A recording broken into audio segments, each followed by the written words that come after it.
Dəfədə Sumqayıt Dövlət Dram Teatrının quruluşunda çox gözəl bir tamaşanın premyerası oldu bu yaxınlarda. Sehirli Yaylıq, belə adlanır. Adı da çox cəzbedicidir. Amma yaradıcı heyət özü bu haqda bizə danışacaq tamaşa haqqında. Sehirli Yaylıq hansı gücə qadirdir?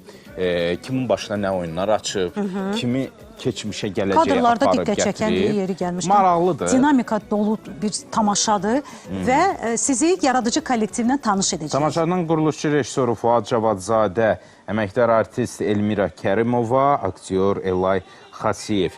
Xoş gəlmişsiniz dostlar. Dostlar, xoş gəlmişsiniz. Sabahınız xeyir. Salamlayırıq sizi. Necəsiz? Necə ərsəyə gəlib bu tamaşa? Sehirli Yaylıq. Nə idi bu Kimə nə yaylığın təsir sehri? edib bu Sehirli Yaylıq? Buyurun Fuad, sizdən başlayaq. Hər kəsin sabahı xeyirli, uğurlu, düşərli olsun. Təşəkkür edirəm bizi iştiqlandırdığınız üçün.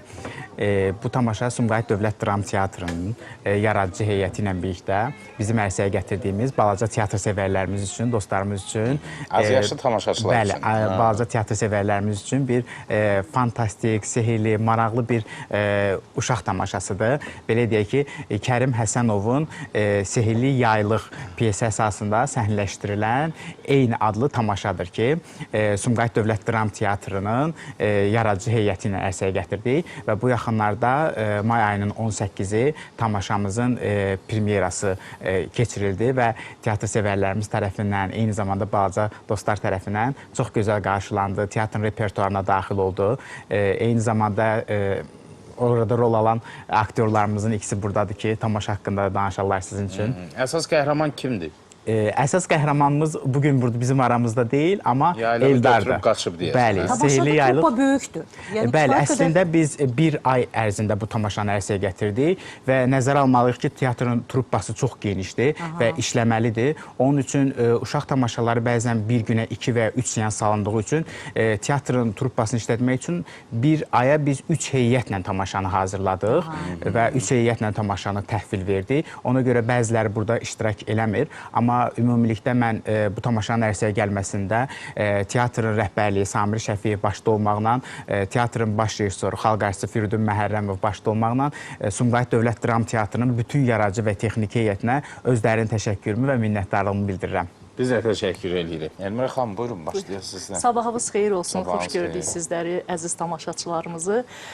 Bizim teatrımız həmişə gənclərə öz qapısını açıq edir və onlara həmişə dəstək olur. Fuad da həmin gənclərdən biridir. Artıq Fuadın ikinci tamaşasıdır bizim teatrda və mənim özüm də artıq Fuadın ikinci tamaşasında rol alıram. Necədir Fuadla işləmək? Çox məsuliyyətli, çox dəyərli dostumuzdur. Öz işini sevən, çalışqan, sənətini sevəndir və ona görə də onunla işləmək möhtəşəmdir. Amma əlbəttə ki, hər bir aktyorun özündən də böyük məsuliyyət tələb olunur işə yanaşmasına görə. Rola, obraza yanaşma. Bəli, ümumiyyətlə iş prinsipinə. Mən də özümə qarşı çox məsuliyyətli və tələbkar olduğuma görə mənim üçün o qədər də çətin deyil. Hansı obraz oynayırsınız? Mən burada ananı oynayıram, Eldarın anasını. Sevda əsas xanımdan, qəhrəmanı. bəli, dubluyoruq.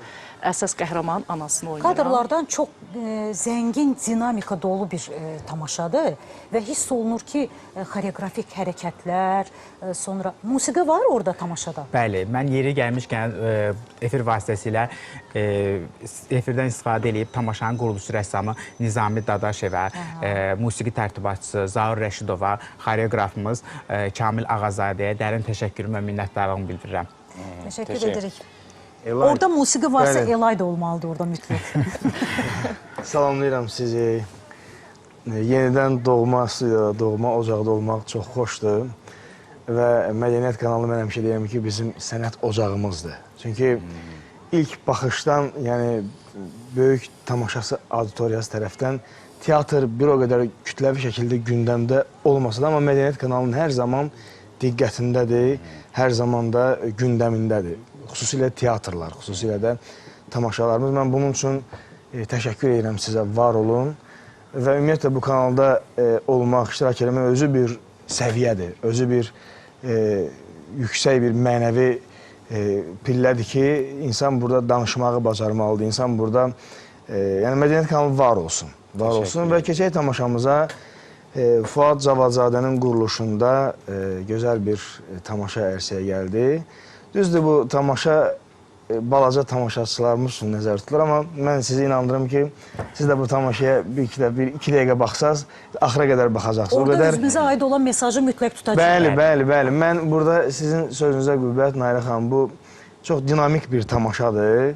Yəni, məndə belə faktor olaraq adətən göroy obrazlar olub, amma son illərdə mən xarakterik bir aktyor kimi teatrda özümü belə deyək. Hansı obrazdır, Elay? Pişik diş. Bu bir pişik diş. Pişik diş. Pişik diş, adı elədir. İndi bu həm onun hərəkətlərində, həm onun cəhdliyində, həm Quldur onun... obrazıdır. Bu, belə deyək də, o quldurlardan biridir, o piratlardan biridir, dəniz quldurlarından biridir. Və Fuad bəyin də quruluşunda bu çox maraqlı bir təsir bağışladı. Xüsusilə də Fuad bəyin gəncləri ora cəlb eləməsi, Azərbaycan Dövlət Mədəniyyət və İncəsənət Universitetinin tələbələrini ora cəlb eləməsi həm təhsil alır uşaq. Bəli. Həm gənclərə olan bir dəstəkdir, eyni zamanda da teatrımıza yeni kadrlardır. Bir məsələyə də aydınlıq gətirin, Fuadla işləmək məsələsinə, Fuad Cavadzadə ilə. O ilk baxışdan çox belə yumuşaq bir insan kimi görünür, yəni sadə, amma iş vaxtı o çox tələbkar, həqiqətən də çox sərt, çox mən deyərdim ki, qəddar bir insandır, amma iş ərsəyə gəlirsə, işdən sonra təbii ki, onun o gülər üzü, onun o xoş xasiyyəti həmişə elə aktyorlarımız andır. Bizim ona xüsusi bir hörmətimiz var. Trup olaraq xüsusi bir hörmətimizi qazanıb, həm işə olan ciddiyyəti ilə eyni zamanda özünün böyük mədəniyyəti. Elə mən xüsusi istəyirəm mövzuya da diqqət yetirək. Çünki son illərdə texnoloji avadanlıqlara uşaqların ağlıda olması, ünsiyyətdən qaçması, asosiallıq, yəni bütün bunlar o qədər gündəmimizdə olan problemlər yaradır ki, və Fuadın bu mövzuya müraciət etməsi, telefon